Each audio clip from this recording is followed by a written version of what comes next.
is shaking out there, everybody? JT here in the studio, Studio 10-4 live, coming to you again with another edition on a Wednesday afternoon, October 25th, 2023. I heard it's like 60 days till Christmas or something. Oh man, where did the year go? It was not that long ago. In fact, a year ago. At this point, I was packing up Folsom, California, into my 50-foot gooseneck and getting her loaded and moving up here to Southern Oregon, where I am now and have been for the last year. So crazy.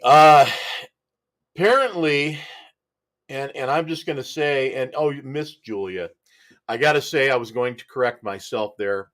Uh, Miss Julia did most of the packing, so thank you, dear, for that. So, Kelly, it's so good. Some people are coming in and able to see the show, and I'll explain that in a minute. But Luke, good to have you on the show, and I miss Folsom. I miss my friends, and what most of my friends were family to me, so I miss all of them. I was lucky enough to go down and be at my buddy Adam's wedding. That was a couple weeks ago. So glad to be down there, see a lot of you and hang out. It was good. It was really good. So Tom, good to have you on the show. Want to say we have a good show for you guys. I've been talking about getting this gentleman who's going to be joining us here shortly on, Jeramy Ostrander with diesel exhaust and emissions out of Southern California. Jeramy's been a friend, an affiliate of 10-4 for quite a long time here and supported us, and we've supported him, and he's a wealth of information. So you guys that are on the show right now that are listening, and there's a lot of you that don't comment in, and that's okay. You don't have to, but reach out to your friends and tag them and let them know what's going on. We're going to give you guys the lowdown on what it is and what it means to be trucking into California and in California. And so that includes everybody. If you're coming into California, you're going to need to know the information that Jeramy's got for you. If you're trucking in California already, you're going to want to know what he's got to share. All of it is good stuff, good knowledge to have. I don't know about good stuff, so let's rephrase that, but definitely want to know about it. Tim, what's going on? Good to have Tim in the show. And of course, Mr. Bubba Branch. What is happening? Bubba, good to have you, brother.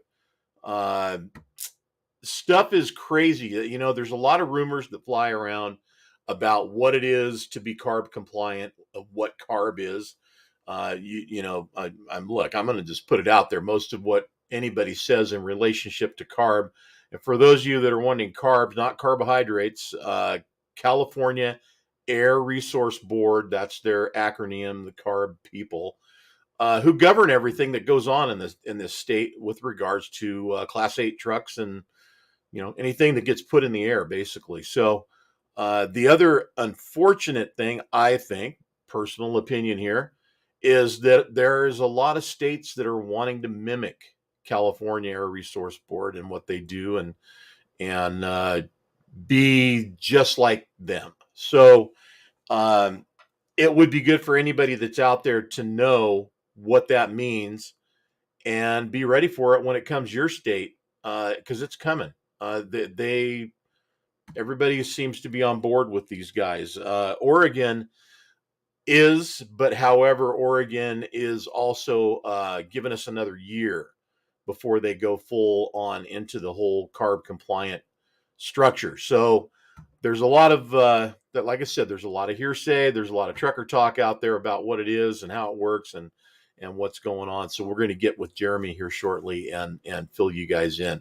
Get your questions ready. And again, share the stream and let your friends know who are in the biz that we're on. And we've got Jeramy here today. He'll be answering questions in real time. Last weekend, we were out in Dixon, California at the Bobtail Apparel Truck Show. Had a great time out there again. Missed our friends Annette and Roger and the Godfather and, of course, the Truckin' for Kid trailer. But other than that, we had a good time. For the most part, good weather.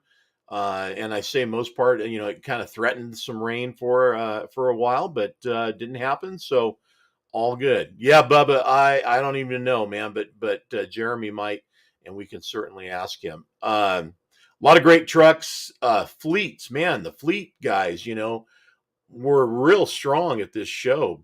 So many multi-fleet units that were in play at the Bobtail Apparel show. I was very impressed with that. Not taking anything away from the single truck owner ops that were out there, because never is there anything ever that can be taken from those people. Just saying, pretty impressed with fleet support and how that worked out. Of course, probably Mike Lowry Trucking being one of the bigger ones there. Seeing as how that Mike is Madison, who is the creator owner of Bobtail Apparel, that's her granddad. So if Madison's out there watching, and Sarah and all the Bobtail gang, I hope everybody had a great show and you guys are recovering from that and getting back into it. Miss Shannon in the house. Hi, Shannon. Nice to see you're tuned in. Dan the man somewhere out there nearby, I'm sure. So, as far as shows go, that pretty much is a wrap on the 2023 show season. And as much as I don't mind, as much as I love going to truck shows, I don't mind having some time off. So this is our downtime with regard to truck shows from now until basically March. And I think it's the weekend of the 21st that Mid America is happening. So believe it or not, everybody's already talking about it. I've already got, people letting me know they got builds in the works, and things are happening. And yeah, it's already 2024 mat season for a lot of guys. So guys, get down to it, man. I know how it goes. The last week before the show, and everybody's on the ground underneath their trucks and putting the last minute thing together, which and sometimes includes complete interiors. You know who you are, and other major modifications. So you guys do what you're going to do, but we sure look forward to seeing the outcome and the results come showtime. So looking forward to it. I know there's some new ways that the show is going to be presented this year. I don't know that I'm at liberty to say that yet. So we're going to get JC Alt on the show, and we'll get JC to give us the lowdown on that and what it is, and how Paul K. Young Truck Beauty Championship is going to lay out this year, and how things are going to go on the inside. I would love to see if we could get somebody from the Matt's, show itself on the inside on the show. So we'll see if we can't work that and get that done. Maybe have a little insight to that as well, as far as who's going to be there this year. Meaning, are the manufacturers going to be on site? Does it matter if they are or aren't? There are, a lot of thoughts on that. So we'll try to get the lowdown, and hopefully, folks start realizing, man, if they want to get out and they want to have their story told, and most of everybody knows this already. 10-4 is excellent for doing that, and so is Studio 10-4 Live. So we want to get folks on the show and have them tell their stories. So. All right, you guys, listen, as I said, we have a great guest today, and I want to get him in here and on the show. Let's welcome everybody, Jeramy Ostrander from Diesel Exhaust and Emissions. Jeramy. Hey, how's it going, John? Good, man. How are you? Good, thank you. You down in SoCal? That's correct, yes. We dry and warm down in SoCal? A little rain this morning, but can't complain. Oh! Jeez, man, you guys are actually becoming normal like the rest of us. Yeah. We've had some rain up here too, and California, it seems like the West Coast is getting, I predicted this. You heard it here first. We were going to have an early winter and another winter, kind of like last winter. So I kind of feel like that's what's going to be happening. And, I don't think that's a bad thing. I think we went with a drought so long. Some moisture and snow and rain air. It's all good. It's good to have some water, correct. Yeah, good. So Jeremy, you've been hanging around 10-4, and we've been working together. You're a partner at 10-4 and our uh, marketing partnerships, as we like to call them, and supporter of Trucking for Kids. We appreciate that too. Um, you're kind of the guy in the background that a lot of folks just don't know, but they're always going, who can we ask to find all this stuff out? Well, you're that guy, right? Yeah, so I spent the last 25 years following the CARB regulations. Originally not by choice, as we were doing turbos, they kind of fell in the emissions guidelines. So yes, I've been keeping up on past rules and regulations and what's coming next. And I do have a little bit of knowledge as far as how to stay compliant or what to do if you want to be compliant in California. Right, exactly. Which, I mean, it's a want to, it's a have to, it's a need to, depending on who you ask.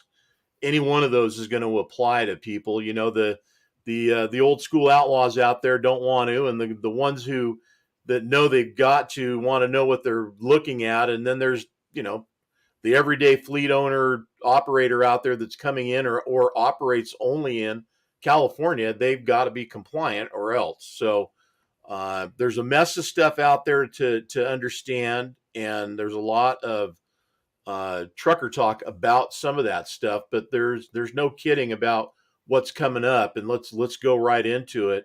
What is this thing coming up in 24 that everybody's going to be a part of?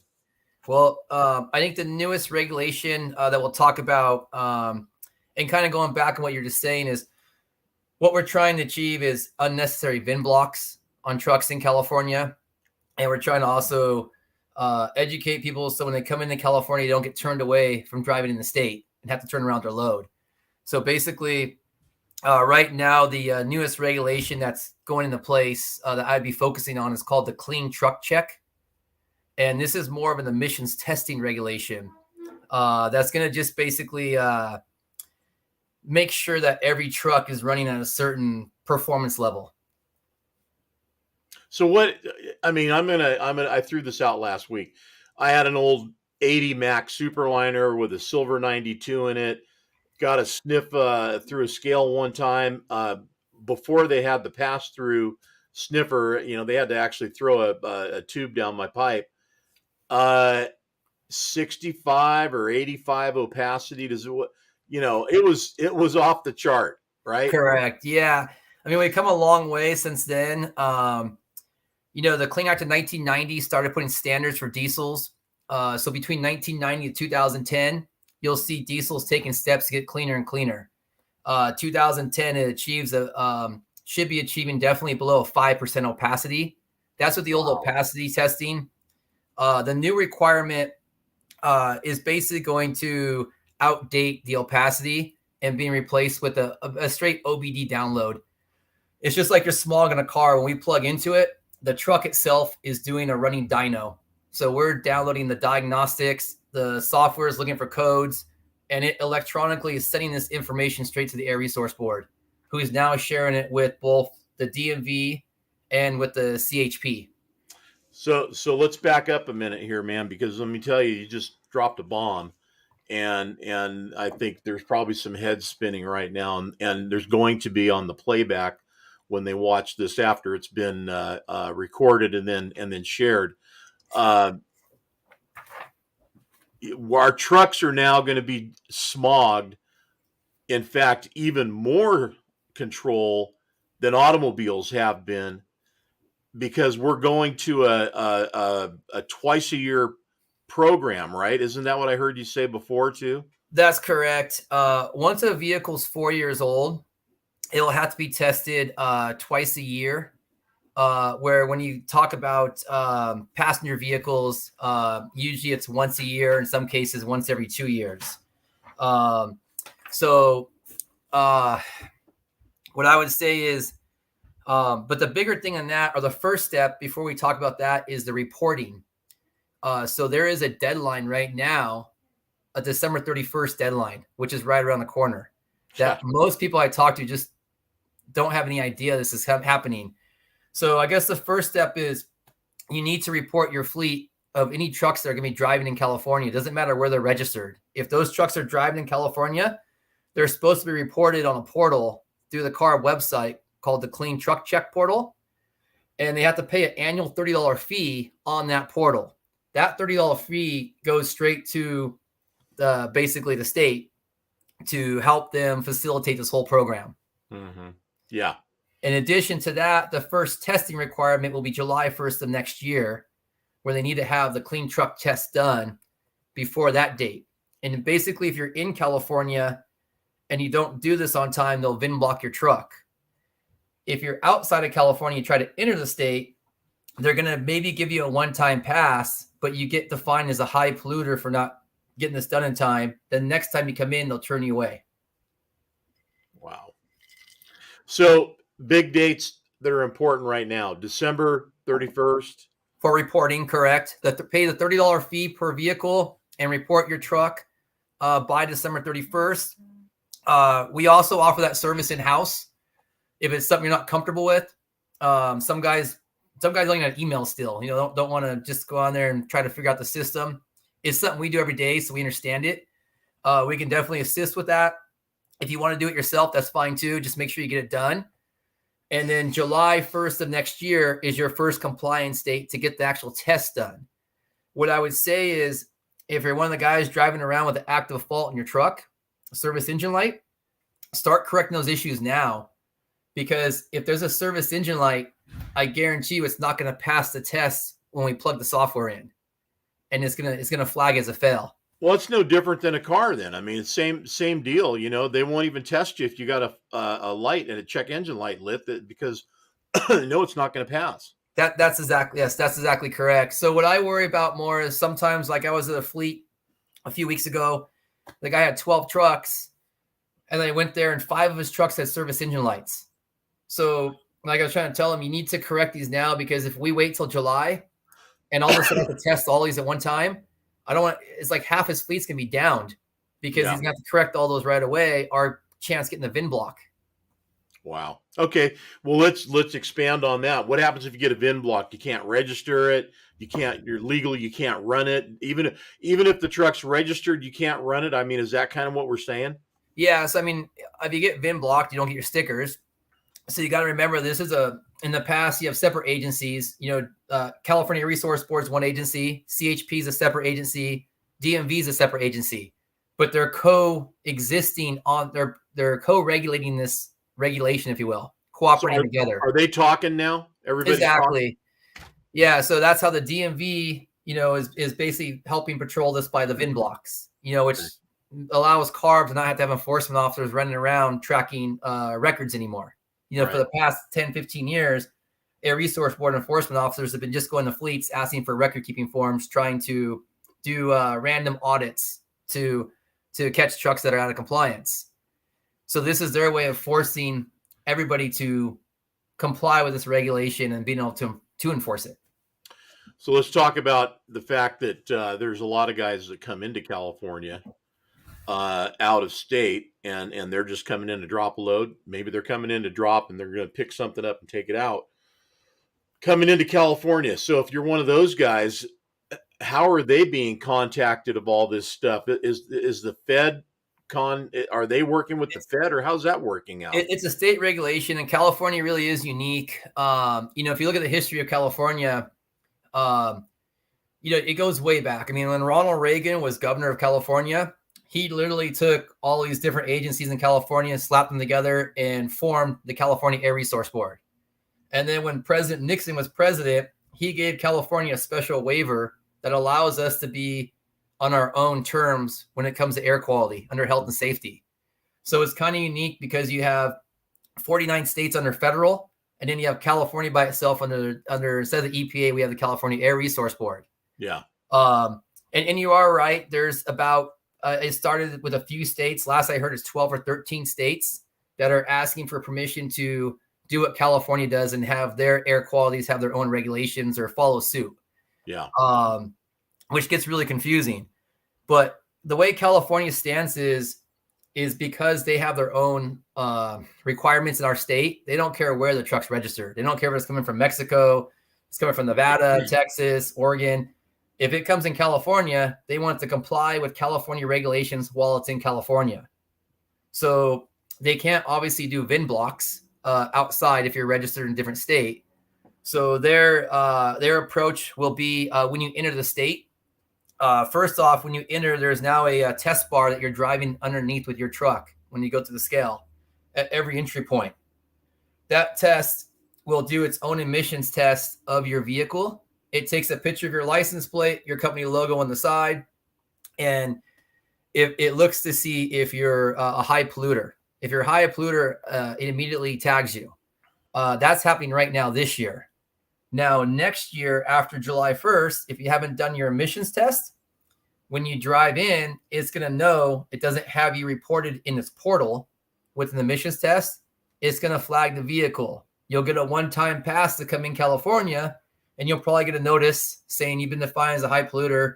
Get this vehicle tested and in the system. Or next time, they're going to tell you can't come in the state. So I already have a workaround, so you're going to have to answer this question. I mean, I'm not looking to evade anything. I'm just saying a lot of guys right now have weed burners on their trucks. They don't have stacks that actually are live. Are they sensing everything above and below the truck? From my understanding, yes, they have to be, because you have both vertical and horizontal exhaust pipes. I've actually seen a flaw so far where I've seen some trucks were coming in with this with these notices, and they were all passing. And what the pattern was, we saw was they were pulling reefers in their trailer. So what the bar was actually picking up, I believe, is the emissions off the reefer and not the truck. Oh, good. So you guys pulling reefer, you don't got nothing to worry about maybe right now. We'll see how that turns out.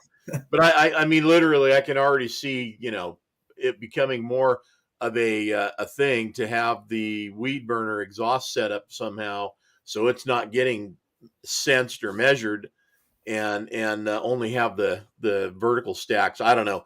Anyway, at this point, it's really coming down to, and the bottom line is, comply or don't come into California. That's really where it's headed. I just try to tell people how to be compliant, and then how they run their business up to them. I mean, everybody has, I've been a small business my whole life. The rules and regulations are overwhelming when you're trying to run and conduct your business. Even today, there was a guy at my shop taking a picture of my trash, and it was an agency, and they were looking to see if we had food in our trash can, because we now have to separate food for compost, recyclables, and trash. And so then I have to start researching to learn all this, and it's constant a battle of keeping up with everything. So I understand it. Yeah. I try to just make it easier for people to understand the regulations, and then what they want to do, it's up to them. Right. But yes, if you want to know what the regulations are, the clean truck check it's already passed the Senate. They voted on it. The governor's already signed off on it. By the time it got to the Air Resource Board, it's now up to them to basically administer that regulation and put a plan together that's going to do what the Senate asked them to do. So we're already beyond the bureaucracy of all the regulations passing. It's there, it's locked in, and now the Air Resource Board is going to push to make this happen. You think they're ready to enforce it and do it? I think the enforcement, what they're doing, is going to make it a lot easier for them to enforce than what they've done in the past 23 years. If you look at the previous regulation, the PSIP, which stands for Periodic Smoke Inspection Program, which was the old sniffers in the tailpipe. Right. I was one of the first ones to do a training course to get certified that in like 2001 or 2002. That first year, we had a lot of people comply. And then they didn't enforce it. When they stopped enforcing, I'd call and say it's time for your annual opacities, and everybody say, I'm not going to do it this year, because there was no enforcement. Right. Then we started seeing people get fined around 2010, 2012. You started hearing big companies get fined $1 million, and, some small companies get fined, and people start calling and saying, hey, come do the annual opacity test again. So I think a lot of it comes down to enforcement.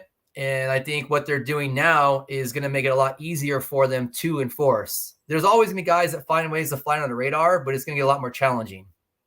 So here's something else I want to throw into this mix too.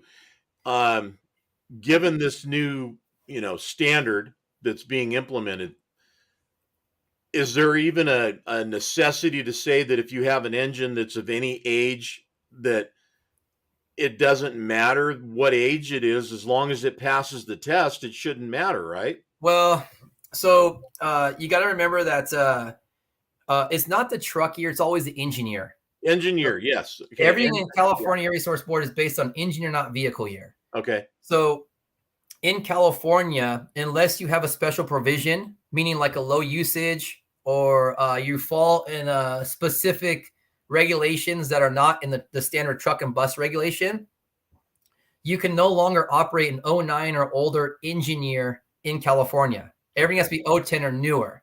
So if you have an old 1990 and you repowered it with a 2010 or newer, it's in California's eyes, it's still a 2010 or newer vehicle because the engine year is 2010. And with that engine package, all those after treatment devices need to come with that engine. The DPF, the EGR, the electronic turbo, the DEF system, all that's part of that engine package on that vehicle.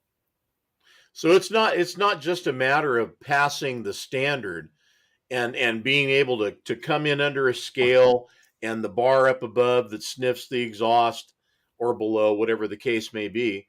All this other stuff has to be in play too. It's not just as simple as, hey, your exhaust is good, come on in.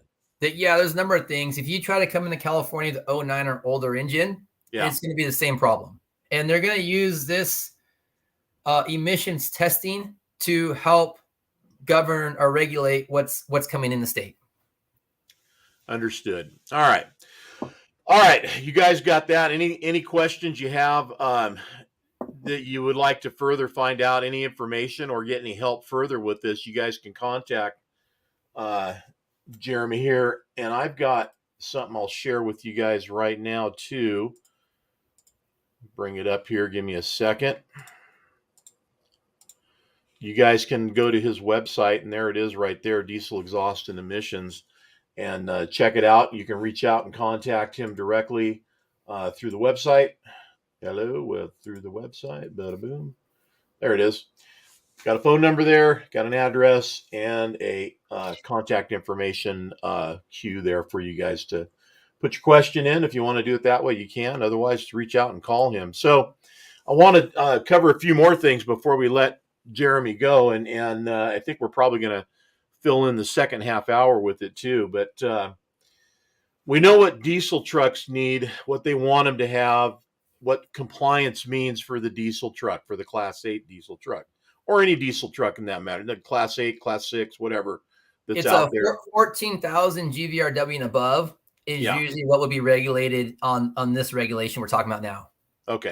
Diesel powered. Let's talk about alternate fuels.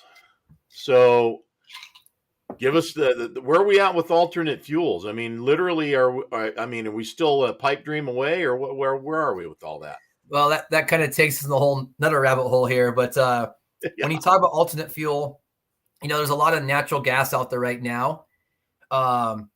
Natural gas is a hard one because it does not achieve zero emissions for the long game, what California is looking for.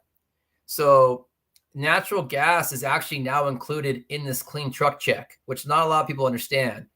So in the past, if you had natural gas, you kind of had free reign, where now you have to test a natural gas vehicle just like the diesel does. So even companies in California running natural gas have to report those this year and test before July 1st of next year. So natural gas in 2010 or newer diesels are kind of looked at as the same. Okay. Now, I think what you're getting into are the newer regulations, the Senate Bill 350, which led into the ACT and ACF, which stands for Advanced Clean Trucks and Advanced Clean Fleets. This is where California is trying to make it happen between 2026 and 2036, where everything's brought into zero emissions.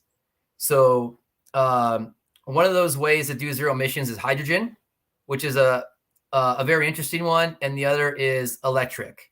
Both of them are things that California is working on to build infrastructure for, and definitely it's a challenge. I mean, they're going to try to. It took us 100 years to build the infrastructure we have now, just gas and diesel, and we're trying to do this all in 20 years with hydrogen and electric.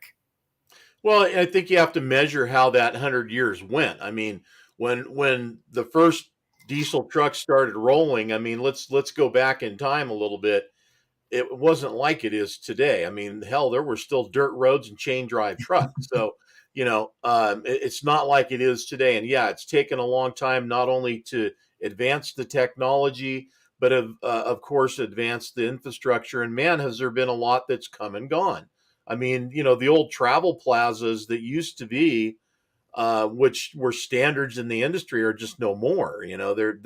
They're basically just multi-unit fuel stops, if you will, for the most part. There's not too many that really are the travel centers that they used to be. But that being said, everybody is always hearing the number one is electric.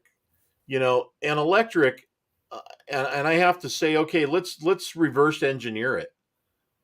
Are we really doing something good for the environment by providing an electric anything, car, truck, or otherwise?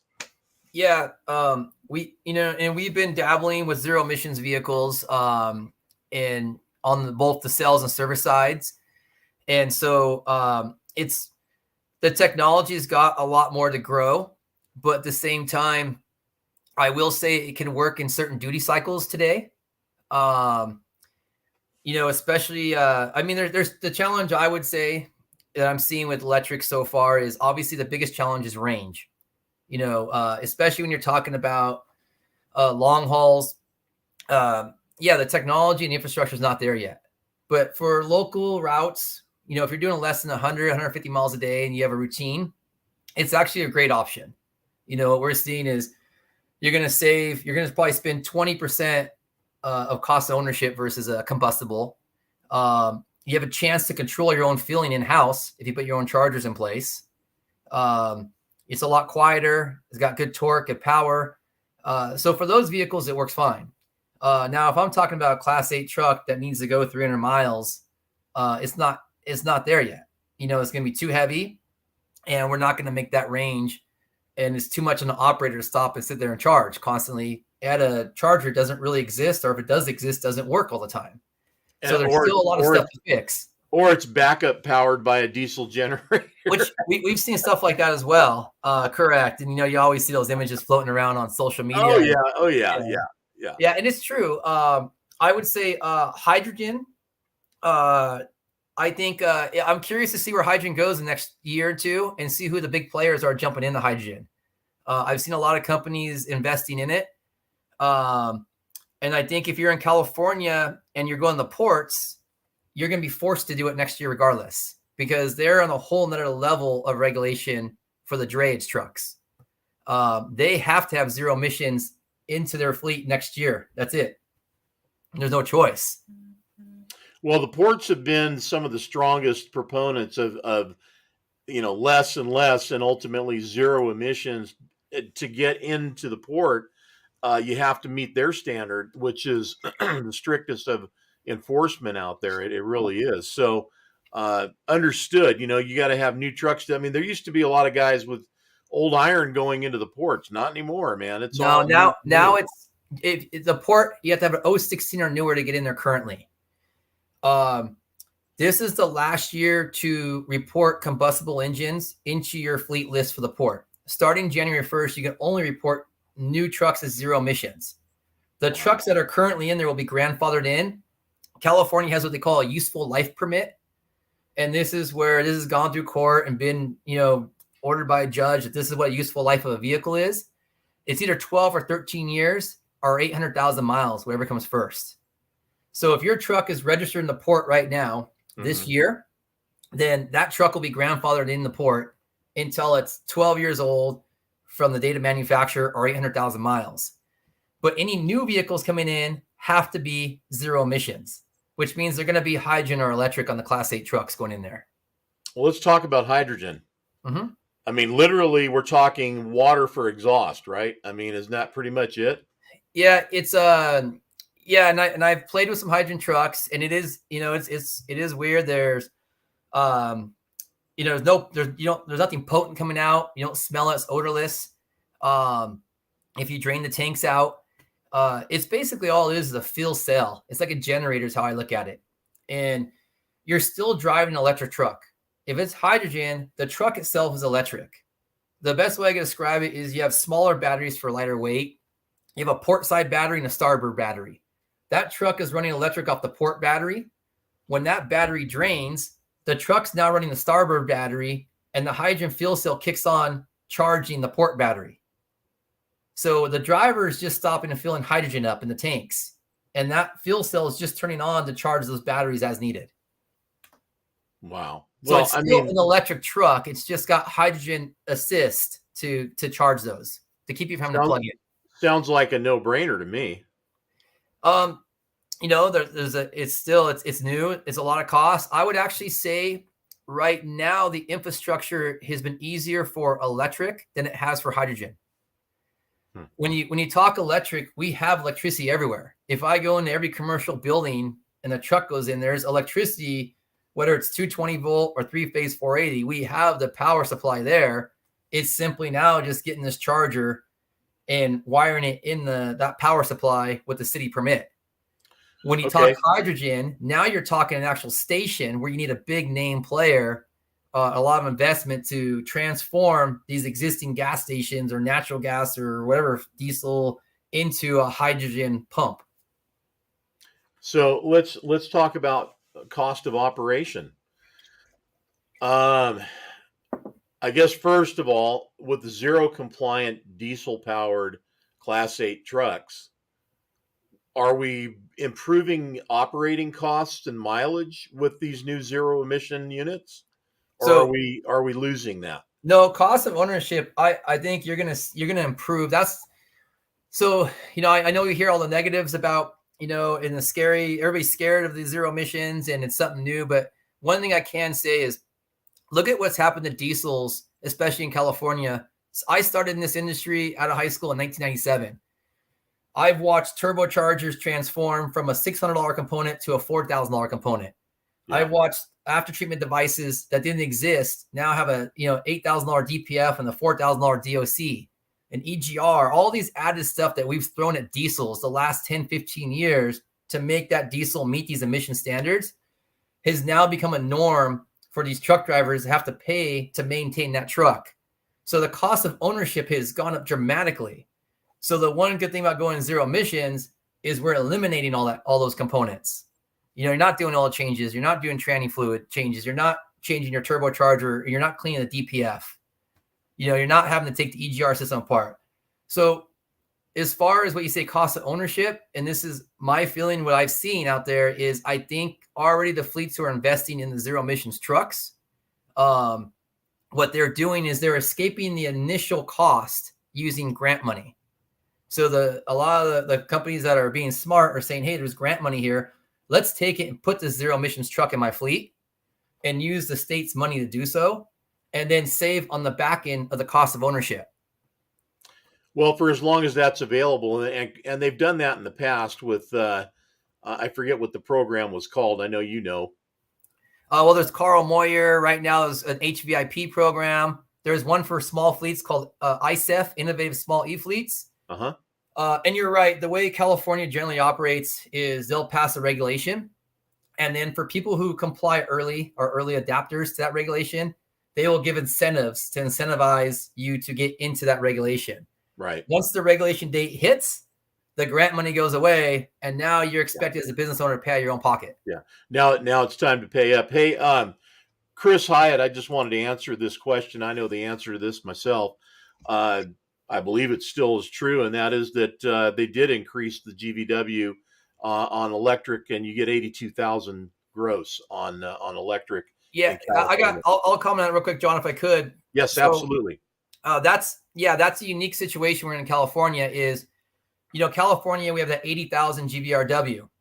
Now, California had actually passed the 82,000 pound, the 2,000 pound added exemption for natural gas because the tanks were heavier for alternative fuel. Yes, hydrogen and EV fall in place with the natural gas for the 82,000 GVRW. You got to remember when you run a truck on all electric on a Class 8, you're adding about 6,000 pounds to that truck, sometimes 8,000 pounds. Wow. So when you take the extra 2,000 pounds, you're still a deficit of like, Yeah. at least 4,000 pounds of payload Right. you're losing. Right.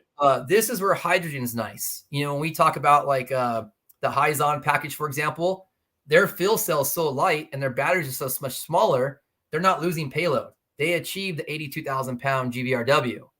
So that's where hydrogen's nice compared to just all EVs. We're able to lower the GVRW.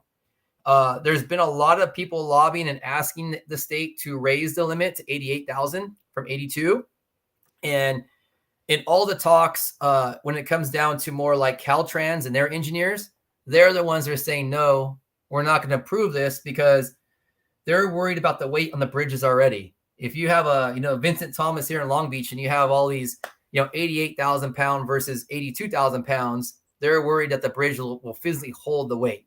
So the state does not want to increase that weight over 82,000 pounds. You're kind of stuck in the pickle between the two agencies. I that's a whole nother story and a show and a rabbit hole as far as what the infrastructure of the roads are like and the bridges that we have to travel across and how they are versus how they should be given the taxes that they collect to I know all the road taxes, right? Yeah. And that's another question I have even now. Like there's a guy down the street from me and he got grant money and he's running 30 electric Class 8 tractors and he's charging in-house. So he's not paying road tax. When you go to a pump and you put your fuel in there, you're getting hit with, sales tax, state tax, all these taxes. Yeah. When you're doing electric. And then he told me that his whole building gets the better electrical rate because they can't differentiate how much power goes to his vehicle versus his facility. Well, he has a huge facility. So he's actually lowered his electric bill as a whole while charging these trucks. So two things come to mind with that information. One, the 2290 probably is still something he's going to have to pay every year, but that goes to the Fed, and we never see any of that. That's on the new exercise, correct? Well, yeah. So that's been around for years. That's not a new one. That's been around for years. Now, the second thing is, okay, so it's time to put some charge into this electric truck. I'm on empty. I've ran all day. I'm your guy with 30 EVs and it's time to come and plug in. And this guy, he's really not the example. He's sort of an anomaly, if you will, because of his situation. What's he paying to charge a truck up overnight so it can run the next day? Yeah, so he is because he has the right duty cycle. He's 10 miles from the port. So his trucks go 10 miles from Santa Fe Springs to Port of LA, 10 miles back. So for him, he's probably holding 300 kilowatts of power in this truck. So my best guess is he's charging at nighttime. So nighttime's a good time to charge because you're probably paying 10 to 15 cents a kilowatt. He's putting up to maybe 300 kilowatts in that vehicle. And at nighttime, we only use 10% of our grid. So we have an abundance of power at night. So I'm guessing he's charging at night to get the cheaper rate and take power when we have plenty of it. So we're talking $35? Yeah, exactly. And then he's running his routes all day. And then he comes back and he's probably not coming back zero. He's probably coming back at least 20, 30% with some reserve on that battery. And this is where it gets really interesting. If you look at it from a business perspective, the next step in California's plan here is to get the V2G going, which stands for vehicle to grid. What that means, if this guy comes back in and let's say he's used 60% of his battery and he has 40% left, he can actually use his battery as a storage cell, like a power wall, and he can push those kilowatts back into the grid between the hours of 4 and 9 p.m. when we're strapped for power and get paid back for that power like $1.60 a kilowatt possibly, whatever it works out to. And then after 9 p.m., the truck will know to now turn itself back on the charge. So those things work fine. But for your truck driver driving state line, it's not there. No. And the regulations are really geared more towards single cabs in California right now. If you have a sleeper cab, since we're talking about the long-term future here with the advanced clean fleets and advanced clean trucks, right? Those sleeper cabs regulations don't really start till 2043, 2045. And so I think what they're trying to do is they're trying to say, let technology catch up to our regulation in 2045. And they're hoping by 2043, 20 years from now, we do have these batteries or technology where they're lighter and can hold longer ranges and quicker charges. Man, everybody, just wanted to say thanks for y'all tuning in. We're talking to Jeramy Ostrander here from Diesel Exhaust and Emissions, and of course, if you've been following the conversation, you know what we're talking about. If you just tuned in, we are covering a wealth of information on Class 8 trucks in and out of California, alternate fuels, examples of fleets that are running the real life out there right now. One of which, like I said, an anomaly. That guy's freaking got it figured out. Okay. I mean, $35 a truck a day to run it. I mean, that's just unheard of. I mean, it is. So, you know, cost of extra cost purchasing and everything up front, I think he's justified. Everything every box is checked for him to, yeah, that's good for me to buy an electric truck. He took the grant money. He took the state grant money for the point of sale rebates, and then he took the federal tax write-off on the inflation bill, which is alive and well right now. So if someone actually is seriously interested in trying to do this, there are, as we speak, it's open for business. They call it the HVIP and the ISIF program through the California, where you can get yourself anywhere on up to like probably $300,000 towards a new truck from the state with hydrogen and electric. And then you can take the federal write-off of $40,000. Wow. Well, and Chris, I'm gonna bring Chris up here. Chris, your opinion is that of a lot of folks, man. Trust me, I have my own, doubts, concerns, whatever, of the industry and how it's going to be affected, is being affected, something like that. I mean, part of it, parts are, hey, Chris, parts made in China is everything everywhere, buddy. Trust me. And you just don't know it. I do. I'm in the industry of manufacturing, and there is so much stuff that comes out of China in containers. It's, it says made in USA, but that's only because a percentage of it is. The rest of it's not. So let's get that clear. But what I want to just kind of throw out there to wrap this up is that the technology is what it is. Our world, depending on who you ask, needs some help. I don't think we're doing a bad thing. I think that the romance, the passion, the old school, give me some coal and Jake brakes and gears and I'm happy rolling down the road. I get it, man. I came from that. And yet here we are. It's where we're going. And so what are you going to do? I mean, it's going to happen. And honestly, by 2040, 50, whatever. I mean, if I'm still around to see it, highly unlikely. But if I am, hey, wow, that'd be amazing. But that's going to be a whole different era. I mean, it really is. Where things are right now and where they're going to be, it's just how it's going to be. I mean, everything has changed over the years. Let's face it. How many people have a landline in their house? I mean, it's rare. Everybody's gone to cell phone. I mean, start naming off all the technologies that have come through that have either weren't there and now are and have taken the place of many other things. I mean, this guy right here. I mean, there's your phone so you can communicate. There's your camera. There's your computer. There's, it's everything that Captain Kirk wanted it to be and more.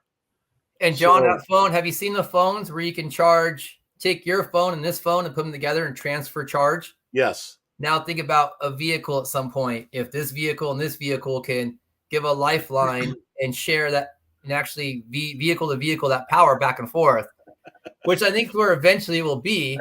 It's a virtual. Everybody, this is all long-term away. Yeah. But the now that they should be focused on is the reporting December 31st on their diesels and the emissions test. That is one that everybody should be aware of. So the hydrogen electric, this is down the future. So we're talking the virtual jump start. a touchless jump start.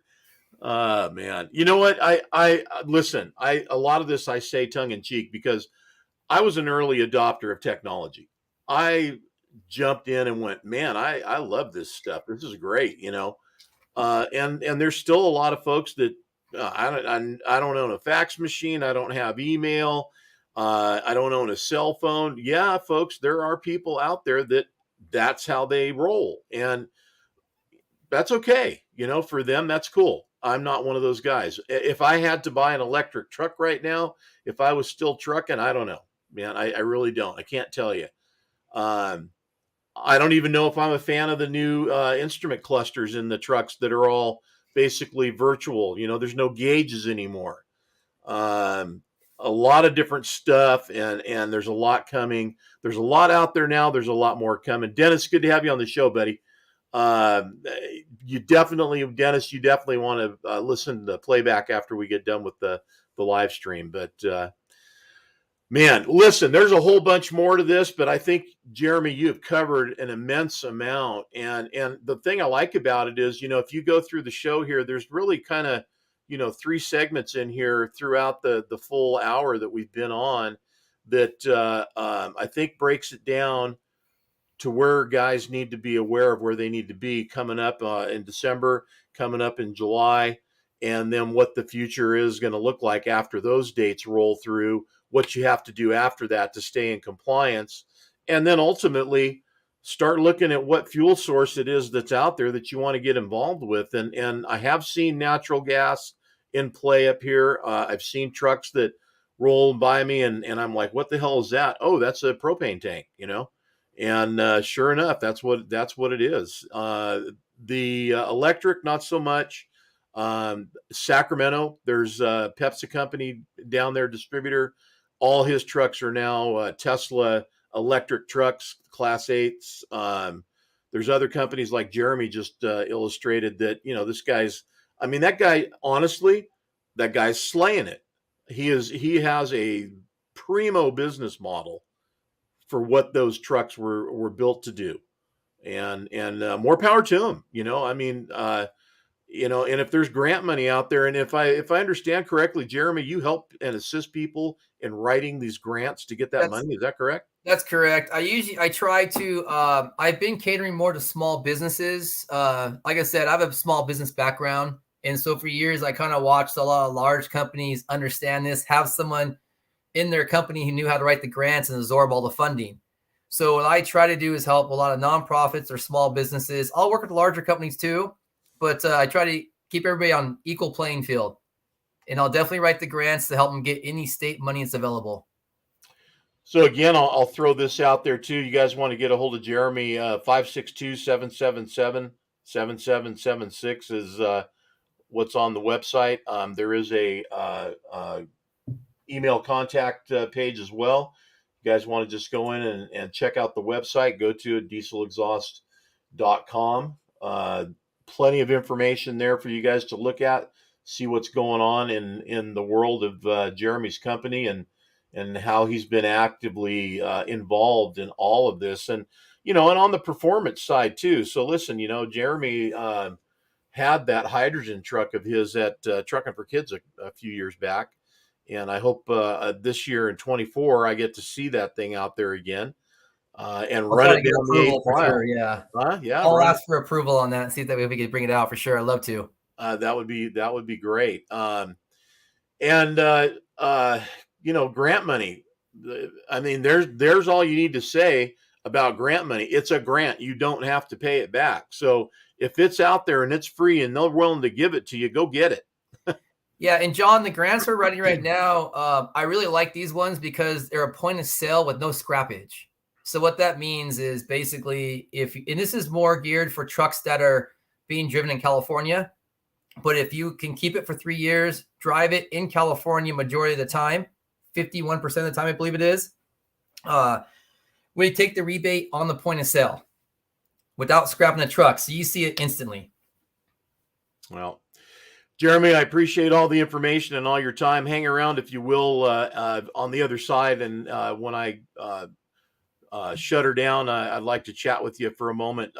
Everybody else, I'm going to say goodbye to you now. Jeramy, I'll catch you on the other side. Thank you. Give Jeramy a big hand and thanks for coming out. He gave up some family time to be here with us tonight with his daughter's soccer or softball. What are you doing? Soccer, yeah. Soccer, Yeah. okay. All We're right. doing soccer right now. So thanks, John. Appreciate that. All right. Jeremy, hang with, and I'll be right there to you. Sounds good.